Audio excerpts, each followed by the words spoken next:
Rahasia di balik senyum nenek tua di pinggir jalan. Matahari pagi menyinari sudut-sudut kota, memantulkan cahayanya di jalan yang ramai. Di tengah hiruk-pikuk itu, ada seorang nenek tua yang duduk di pinggir trotoar. Wajahnya keriput, tubuhnya kecil dan rapuh, namun senyum hangat selalu menghiasi bibirnya. Dia menjajakan bunga-bunga kecil dengan tenang, seolah tidak terganggu oleh kebisingan kendaraan yang melintas. Setiap kali aku melewati jalan itu, pandangan matanya yang penuh kasih seolah berbicara, menyembunyikan kisah yang tak pernah ia ceritakan. Pertemuan pertama. Hari itu aku sedang terburu-buru menuju kantor. Di tengah langkahku yang cepat, aku hampir menabrak nenek tua itu. Bunga-bunga kecil yang ia jual hampir terjatuh dari keranjang. "Maaf, Nek," kataku sambil membantunya menata kembali bunga-bunganya. "Tidak apa-apa, Nak.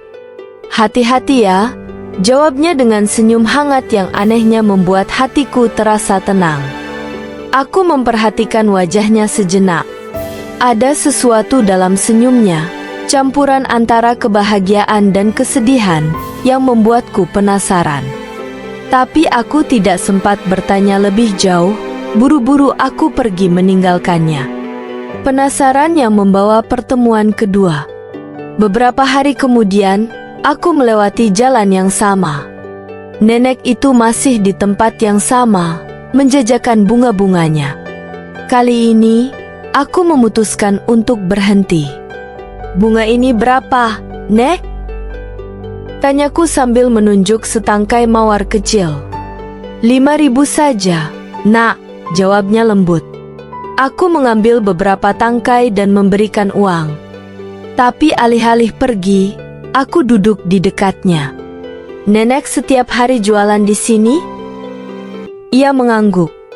"Iya, Nak. Sudah bertahun-tahun nenek di sini. Kalau tidak jualan, bagaimana nenek bisa makan?" Kata-katanya sederhana, tapi ada sesuatu yang membuat tenggorokanku tercekat. Di usianya yang renta, dia masih berjuang keras untuk hidup. "Nenek tinggal sendirian?" tanyaku hati-hati. Ia tersenyum lagi, kali ini matanya terlihat berkabut. "Iya, Nak.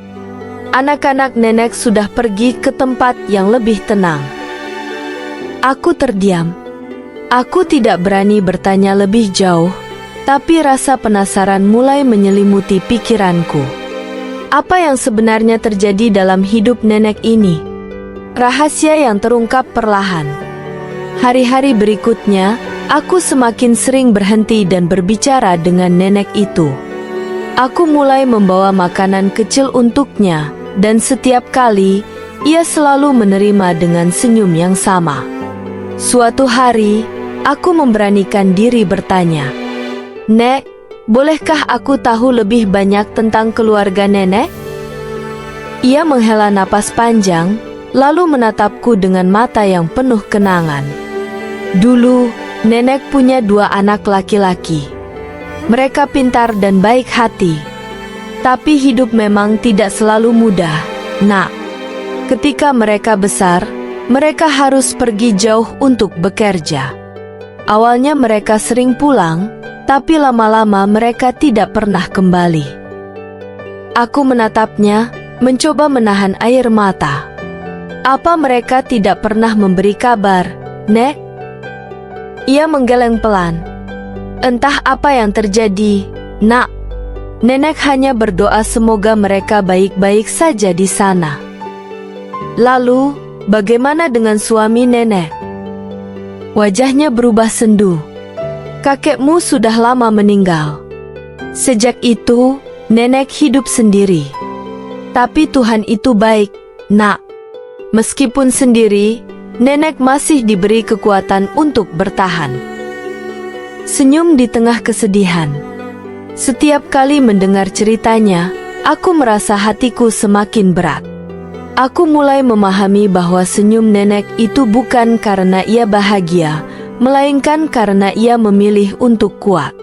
Suatu sore, aku bertanya, "Nek, apa yang membuat nenek tetap tersenyum meskipun hidup begitu berat?" Ia tertawa kecil, menunjukkan giginya yang sudah banyak hilang. "Nak, hidup ini adalah anugerah. Jika kita terus meratapi kesedihan, kita akan lupa betapa banyak hal indah yang Tuhan berikan." Senyum itu tidak membuat kesedihan hilang, tapi setidaknya membuat hati terasa lebih ringan. Kata-katanya menusuk hatiku. Di tengah segala kesulitan, nenek ini tetap melihat hidup dari sisi yang penuh syukur. Aku mulai berpikir, mungkin aku yang selama ini terlalu sibuk mengeluh dan lupa mensyukuri hal-hal kecil dalam hidupku. Hari yang mengubah segalanya. Suatu pagi, aku melewati jalan itu lagi, tapi nenek itu tidak ada di tempat biasanya. Keranjang bunganya pun tidak terlihat. Hatiku gelisah.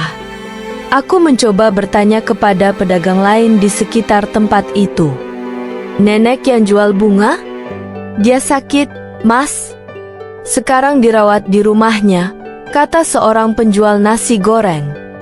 Aku segera meminta alamatnya. Rumah nenek itu berada di sebuah gang kecil, hanya sebuah rumah kayu tua dengan atap yang bocor.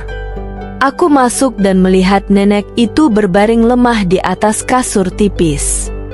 "Nenek, kenapa tidak bilang kalau sakit?" Tanyaku, menahan air mata. Ia tersenyum lemah. "Nenek tidak mau merepotkan siapa-siapa, Nak. Hidup memang seperti ini, kadang ada hujan, kadang ada matahari." Aku duduk di sampingnya dan menggenggam tangannya. "Nek, mulai sekarang, aku yang akan membantu nenek. Aku tidak akan membiarkan nenek sendirian lagi." Beberapa bulan kemudian, nenek itu meninggal dunia. Di hari-hari terakhirnya, aku mencoba memberikan yang terbaik untuknya, membawanya ke dokter, membelikannya makanan, dan menemaninya berbicara. Senyum itu tetap ada sampai akhir hayatnya, seolah ingin mengajarkan kepada dunia bahwa kebahagiaan tidak tergantung pada apa yang kita miliki, tapi pada bagaimana kita memilih melihat hidup. Kini, setiap kali aku melewati tempatnya biasa duduk, aku merasa seolah ia masih ada di sana, dengan senyumnya yang hangat. Nenek tua itu tidak hanya menjual bunga, tetapi juga mengajarkan arti syukur dan kekuatan kepada semua orang yang mengenalnya. Dan aku tahu, aku tidak akan pernah melupakan rahasia di balik senyumnya, kisah tentang cinta, kehilangan, dan keberanian untuk terus melangkah meski dalam kesendirian.